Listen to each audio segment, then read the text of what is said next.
What is a monastery? Today I want to explore the idea that a monastery is an experiment in love.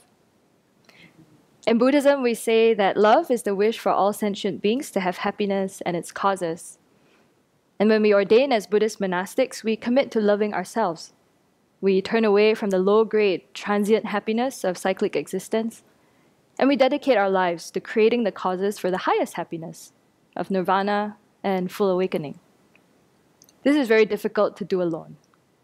So we enter a monastery where we live in monastic community, which could be said to be a structure in which we commit to live loving each other. We do our best to support each other to create the causes for the highest happiness. I remember the abbess of Puyi Nunnery said to me, "I feel that anyone who becomes a monastic must have a good heart.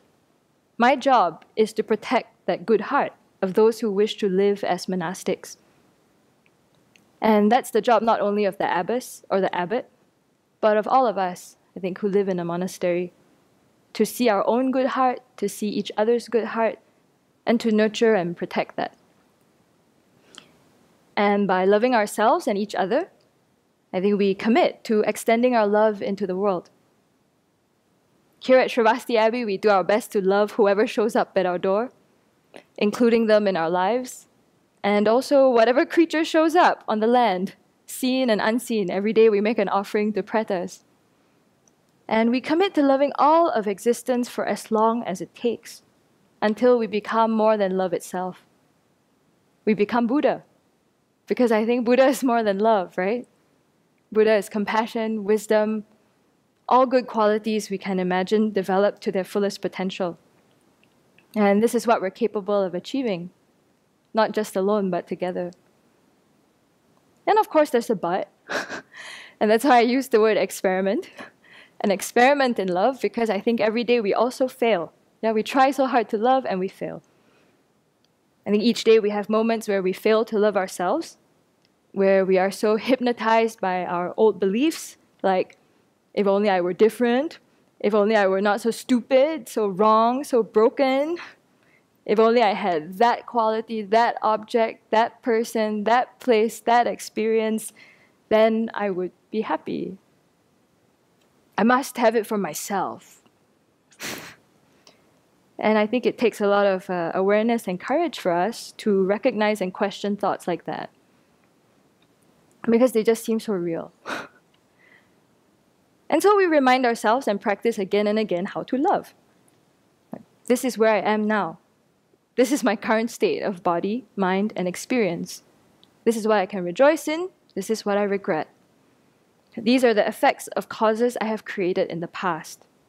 What causes do I want to create for the future? We also fail in our attempts to love each other. You know, you wake up and it's like, why is so-and-so like this? Why can't they be different?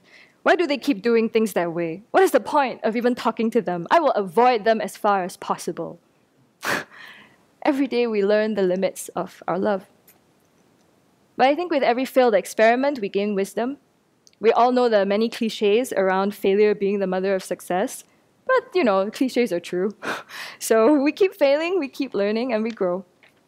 And I think what really helps us in our experiment as Buddhist monastics is that we live in clear guidelines on ethical conduct, which we believe is the primary cause for true happiness, right? The cause for love, happiness. And we're guided by the Vinaya to restrain our body and speech so we don't harm ourselves or others. And we're guided by the Bodhisattva precepts to train our minds to benefit others. And so I believe we live in our precepts also out of love. And it hurts when we break our precepts. And we do break them. As ordinary beings, our love maybe is not strong enough. But we can confess, purify, and make amends. So when I was preparing for this talk too, I deliberately asked myself the question, what is a monastery? Not what is a Buddhist monastery, because I've been thinking a lot too about the talk that Sister Mary Ann Farley gave when she came to visit us 2 years ago. She is a Catholic nun from the Sisters of the Holy Names of Jesus and Mary, and her 10-minute or so talk was about the joys and challenges of religious life, based on 59 years of living in community with other nuns. And even though our beliefs are different, I just felt so connected to her talk. Like there was just this shared reality about living in community with other spiritual practitioners. And what I remember most is she said what she's learned in 76 years of her life is that it's all about relationships with ourselves, with each other, with the world. And then she also said relationships are not all about joy. Sometimes you need to be in relationship with a tree. And then we all had a good laugh because we all know how it is living in community. So you know that that transcends our religious beliefs. We have that shared humanity. So I think there's something very precious about people who decide to dedicate their lives to living together and figuring out what it means to love and how. And even if our methods for generating love are different, we are so ambitious, I think, as monks and nuns. We're so ambitious that we want to try and love every single being. Not just, the people who are nice to us and so forth. We want to become love, or more than love. So for that reason, I think monasteries are just so rare and precious as places where we can test that and expand our ideas or experience of what love could be. Last year, I watched a video about a Catholic monastery called the Abbey of Our Lady of Holy Trinity in Huntsville, Utah. It was a 5-minute clip about the monastery closing down.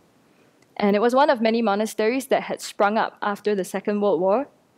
And it had 84 monks at the start. Many of them were veterans. So you could see after the war, they wanted to know how to love again. And you can really see the joy they had living in community.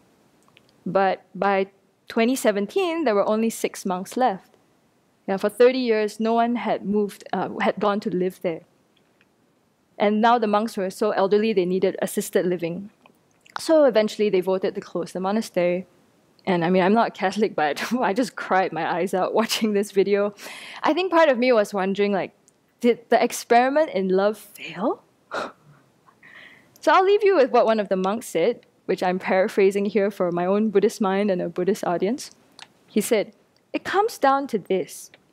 No matter where we are on this earth, we have no permanent dwelling. Our true homeland is not here. Our true monastery is not a building or a visible place. It is in the heart, in the center of our being, a space that can never be diminished or demolished. It is eternal and everlasting. A monk, or nun, lives where he or she loves more than in a monastery."